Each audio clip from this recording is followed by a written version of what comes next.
Halos magpanting raw ang tenga ni Alex. Hindi nito tunay na pangalan. Nung narinig ang reaksyon ng doktor na sumusuri sa kanyang sumasakit na tenga. Lagi, bubag na sa sulod ko. Gamit kasi ang isang ear camera, ito ang kanilang nakita. Nashock po talaga yung doktor kasi sobrang lala na po ng teinga ng kapatid ko. Isang itim na insekto. Halos madurog na talaga yung insect sa loob ng tenga niya. Lagi, bubag na sa sulod. Anong insekto ito? At paano naman ito nakapasok sa tenga ni Alex? Posible raw itong nagsumiksik sa kaliwa niyang tenga habang mahimbing siyang natutulog sa kanilang bahay sa Malay-Balay, Bukidnon. Natulog po ako nung hapon noon. May biglang pumasok sa tenga ko at medyo masakit na. Sinubukan daw munang remedyohan ni Alex ang kanyang problema. Nag-search ako sa online ng paano tanggalin yung insekto. Nakita ko yung baby oil na nilagay sa tenga. At nung patakan niya ito, Gumagalaw na yung insekto sa loob. Hindi talaga matanggal yung insekto kasi sobrang laki niya. pero lumipas ang isang araw, ang insekto kapit na kapit pa rin sa kanyang tenga. Nakikiliti po tapos kinakabahan kasi baka hindi na siya matanggal sa tenga ko. Kaya sinubukan niya itong sungkitin ng cotton buds.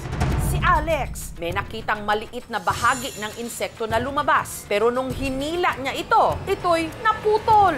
Mukhang pakpak lang niya.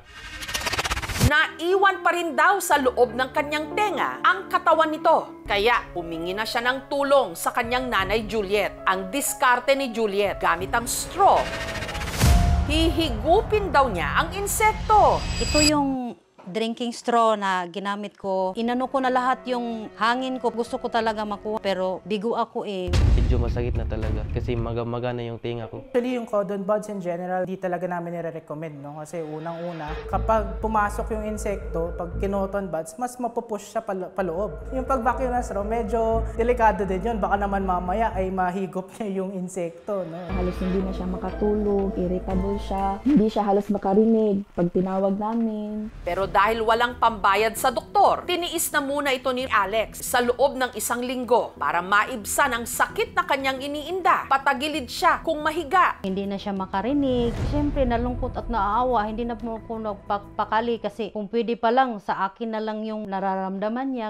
Kaya si Juliet nangutang na para meron silang maipang doktor. Pagdating sa clinic, sinilip ang tenga ni Alex gamit ang ear camera. Maga talaga. Tapos may konting sugat. Either kinagat or nakaskas yung loob ng tenga.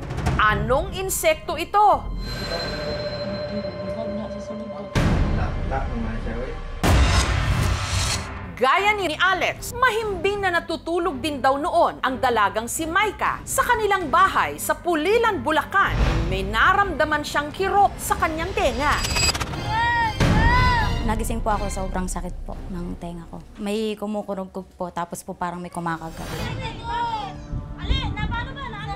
Akala po namin, langgam lang po siya na maliit. Kaya po natulog po ako noon, nakatagilid lang para po, if ever man po na malaglag, makikita po namin. Nung una, tiniis lang daw muna ni Maika ang sakit at niremedyohan sa pamagitan ng pagpatak ng baby oil. Umakagat-kagat pa po siya habang nilalagyan. Kaya po sumisigaw pa rin po ako. Dami ko na nailagay. Sabi ko, ganyan muna ka ako. Tapos ginaganyan-ganyan pa po niya yung tenga niya. Sabi ko, ganyan-ganyan mo ko para malaglag. Pero baby oil yung pinaka-safe. Kailangan talaga lunurin yung insect. Mas dense yun kaysa sa tubig. So, hindi sila makakagalaw. At the same time, hindi sila makakahinga. So, mamamatay sila in the process. Huwag lang pagbutas yung eardrum. Baka pumasok sa loob ng eardrum yung baby oil. Makalipas ang kalahating oras, parang milagro raw na nawala ang sakit. Baka po patay na. Pero kinaumagahan, nakaramdam uli siya ng hapdi. Maya-maya, sinubukan na itong sungkitin gamit ang tiyanik. Sumasakit po habang kinukuha. Iyak po ako ng iyak. At sila'y nagulantang nung ang kanilang nakuha, isa pa lang, ipis! Tigas. Kaya yan ang masakit sa tenga talaga niya. Ako na sa tenga. Ayan. Kung nandiri ako kasi po hindi ko po akalain na ipis yung papasok sa tenga ko na ganun po kalaki. Tapos po nung pangatlong kuha na po, ito na po yung nakuha ng ate ko, yung buong ipis. Patay na po siya.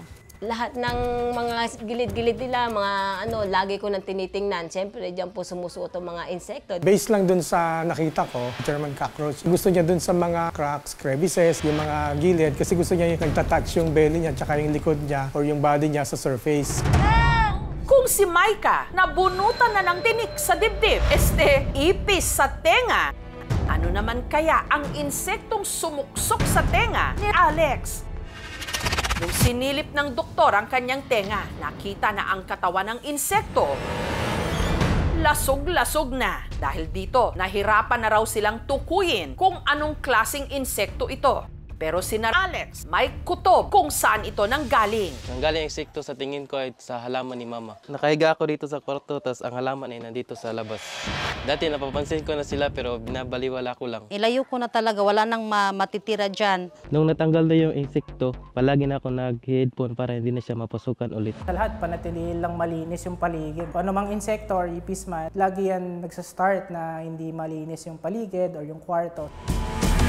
Makita pa lang sila, nakakarindi na. Kaya panatilihing malinis ang ating paligid. At huwag nang hintayin ang perwisyong dala at pumasok sila sa ating tenga.